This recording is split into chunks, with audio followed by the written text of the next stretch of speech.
नहमदुहु व नसल्ली अला रसूलिहिल करीम। एक साथी का सवाल है कि प्लास्टर की तरह, जिसको फारसी ज़बान में ज़फ़्त और कापिस्क्यूम कहते हैं कि दर्द की जगह पर वो लगाया जाता है और 24 घंटे या उससे ज़्यादा रहना ज़रूरी होता है।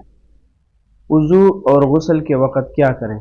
आया दोनों ज़रूरी है या उस पर जो है वो मसाइल जबीरा के हुक्म में दाखिल है, यानी उस पर मसा कर सकता है? इसके बारे में वजाहत फरमाएं। अलजवाब हामिदन व मुसल्लियन अम्मा बाद। तो सवाल में जो मज़कूर प्लास्टर की तरह चीज़ है जिसका ज़िक्र किया है फ़ारसी ज़ुबान में, जो दर्द की जगह में लगाया जाता है, उसका 24 घंटे रहना ज़रूरी हो और उसको खोलने से उस प्लास्टर का असर ख़त्म हो जाता है या मज़ीद तकलीफ़ का अंदेशा हो, तो वज़ू और गुस्ल के वक़्त उसका हुक्म मसाल जबीरा है, यानी उस पर मसा कर सकता है, जैसे कि शामी के अंदर मौजूद है।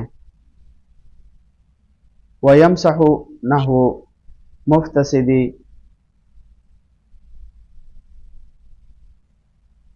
वजरीहिन अला कुल्लि इसाबतिन मा फुरजतिहा फिल असही इन ज़र्रहुल माउ औ हिल्लहा व मिन्हु अल्ला युमकिनहु रबतहा बिनफ्सिही वला यजिदु मिन मन ला यरबतहा।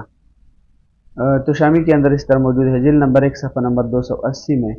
और दूसरा हवाला है फतावा हिंदिया का, उसमें भी ये तफसील मौजूद है, जिल्द नंबर 1 सफ़ा नंबर 35। वमा अलैना इल्लल बलाग।